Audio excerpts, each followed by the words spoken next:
Today I messed up by missing our cruise ship leaving Jamaica. This happened 6 years ago today. My girlfriend at the time and I were taking a cruise with my parents. My mom had saved enough cruise points to comp us a free cruise. After 3 days at sea, our first stop was Jamaica. As ganja aficionados, my girlfriend and I were looking forward to hitting the beach and puffing. On the way out we stopped at a closed service desk and double-checked the schedule. 7 p.m, we would have lots of time. After getting to the beach via a bus tour, we parted ways with the parents, saying we would meet back at the ship. We easily scored more ganja than we could ever hope to puff during the entire trip and enjoyed some fun and sun as the beach cleared out. Thinking we still had hours left before the ship left, I convinced my girlfriend to walk back to the cruise ship and actually see how the locals live. We had a lovely time watching the sun set and taking pictures with our majestic cruise ship in the distance. Just as we rounded the last corner to the dock, we heard a loud horn blast and saw our cruise ship creep off. We sprinted in terror, hoping that they might stop and let us on or let us meet up via a small boat. No chance. I effed up. 7 p.m. was when the service desk opened again after leaving Jamaica. The ship had already waited 2 hours for us, and so staff opened our room safe so as to have our passports waiting at port security. They also arranged for us to call my parents so we could tell them we were okay and not kidnapped by drug dealers or whatever. We also each got a free XL t-shirt that said "I have a PhD in fun" on the back. Grown as a PhD holder, this made my stupidity feel even worse.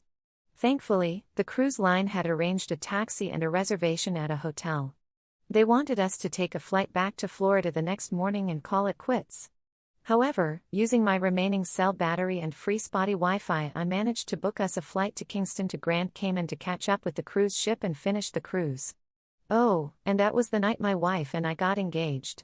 We even got reimbursed for the missed meals and night accommodation. Too long. Didn't read. Got high, missed the cruise ship. BC, we had the wrong departure time, spent the night in Jamaica where I proposed, and managed to catch up with the ship in Grand Cayman.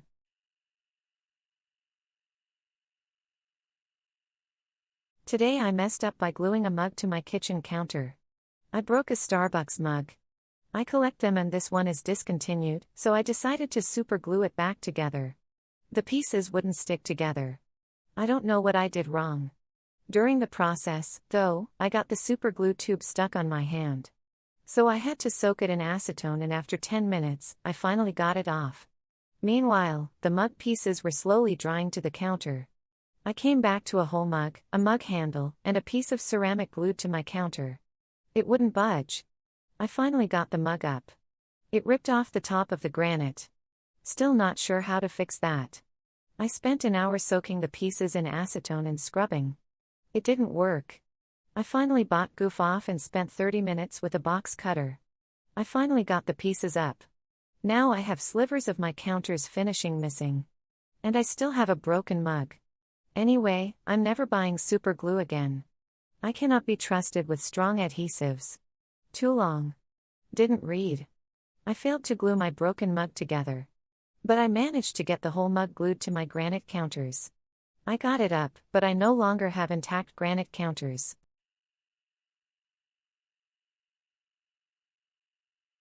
Today I messed up by giving myself dandruff for 15 years.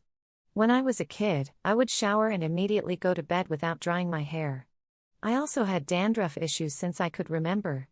Having an itchy scalp and the occasional teasing from kids was a mild annoyance, so I never sought a remedy. As an adult, I started using selenium sulfide shampoos that immediately cured my dandruff.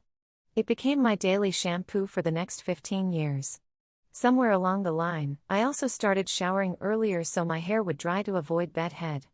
One day my barber mentioned my hair smelled like sulfur, as if I was using too much dandruff shampoo. She said I don't need daily treatments with that stuff. So I stopped to see how long it takes for the dandruff to come back so I could make a schedule. It never did. One random day some years later I suddenly had dandruff. It was at this moment that I finally thought about why I had dandruff. Why now after all these years? I always assumed it was genetic. What changed recently? Was it something I'm doing and not genetic? Then it occurred to me. I had a pair of long nights a couple days ago. I showered, but was too tired to dry my hair and fell asleep. I finally Googled wet hair and dandruff and gained closure for my childhood affliction. If anyone else out there has a dandruff problem, wet hair cultivates existing microbes in your scalp that causes dandruff. I was propagating them on my pillow every night for 15 years. Too long. Didn't read. I slept with wet hair regularly as a kid, resulting in moderate dandruff until I was an adult.